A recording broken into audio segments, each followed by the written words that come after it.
मुख्यमंत्रियों का और मनहूस अफवाहों का रिश्ता पुराना रहा है।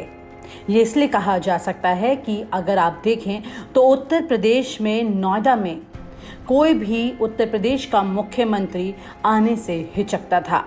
उनका मानना था कि अगर वो नोएडा आते हैं तो उनकी कुर्सी चली जाएगी। लेकिन योगी आदित्यनाथ ने इस मिथक को तोड़ा था। 4 से ज़्यादा बार उन्होंने नोएडा का दौरा किया और इस मिथक को तोड़ दिया। लेकिन इससे पहले अगर आप मुख्यमंत्रियों की देखें तो उनमें से कई मुख्यमंत्री नोएडा सिर्फ इसी वजह से नहीं आए क्योंकि उनको लगता था कि इस मिथक के चलते उनकी कुर्सी चली जाएगी।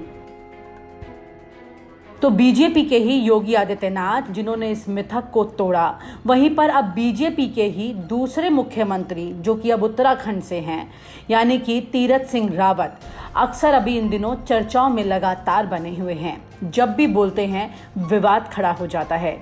लेकिन इस बार उनके नहीं बोलने पर भी एक नई चर्चा सामने आ गई है, क्योंकि बीजेपी के ही योगी आदित्यनाथ ने जहां पर एक मिथक को तोड़ा, वहीं पर तीरथ सिंह रावत ने दूसरे मिथक पर मोहर लगा दी है।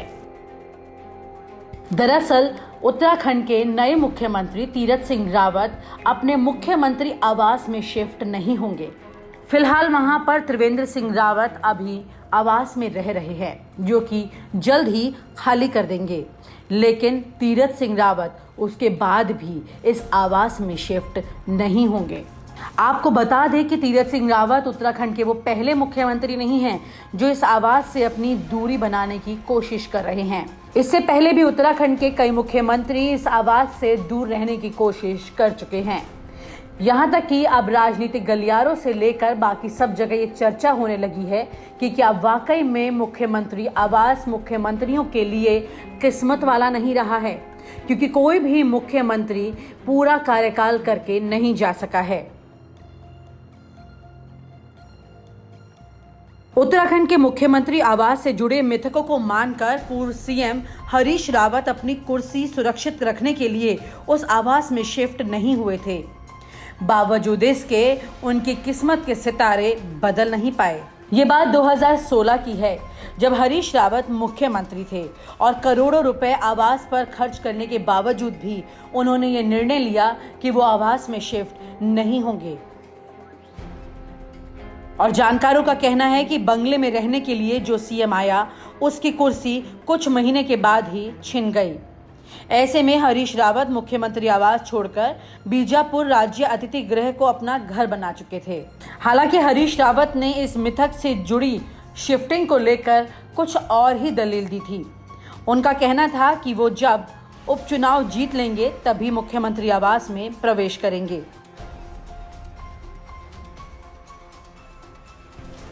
पूर्व मुख्यमंत्री निशंक ने बड़े ही चाव से इस आवास को बनवाया था और सबसे पहले मुख्यमंत्री आवास में प्रवेश करने वाले निशंक ही थे। निशंक के इस घर में प्रवेश करने के बाद 4 महीने बाद ही बीजेपी की आला कमान ने उन्हें पद से हटा दिया था। इसके बाद खंडूरी बीजेपी से राज्य के मुख्यमंत्री बने। करीब 6 महीने बाद आवास में रहने के बाद उनकी सरकार आम चुनाव हार गई। इतना ही नहीं, खुद खंडूरी सिटिंग सीएम होने के बाद कोटद्वार से चुनाव हार गए। बंगले को अपना नया सीएम विजय बहुगुणा के रूप में मिला, जो सर्वाधिक 1 साल 11 महीने बिताने के बाद पार्टी आला कमान द्वारा हटा दिए गए।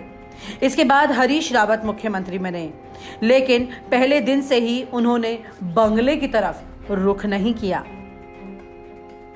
ये बंगले की तस्वीर कुछ ऐसी बन गई थी कि इस सरकार पर बोझ बन गया था। अब एक बार फिर से बंगले को लेकर मुख्यमंत्री तीरथ सिंह रावत भी अब आनाकानी कर रहे हैं। वो अपने घर से ही मुख्यमंत्री का काम करना चाहते हैं।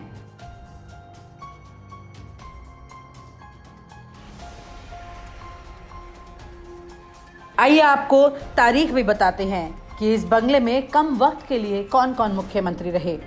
रमेश पोखरियाल निशंक 13 मई 2011 से 10 सितंबर 2011, भुवन चंद्र खंडूरी 11 सितंबर से 13 मार्च 2012, विजय बहुगुणा 13 मार्च 2012 से जनवरी 2014। हालांकि त्रिवेंद्र सिंह रावत के मुख्यमंत्री रहते हुए 4 साल पूरे होने में 9 दिन रह गए थे, लेकिन 4 साल वो पूरे नहीं कर पाए।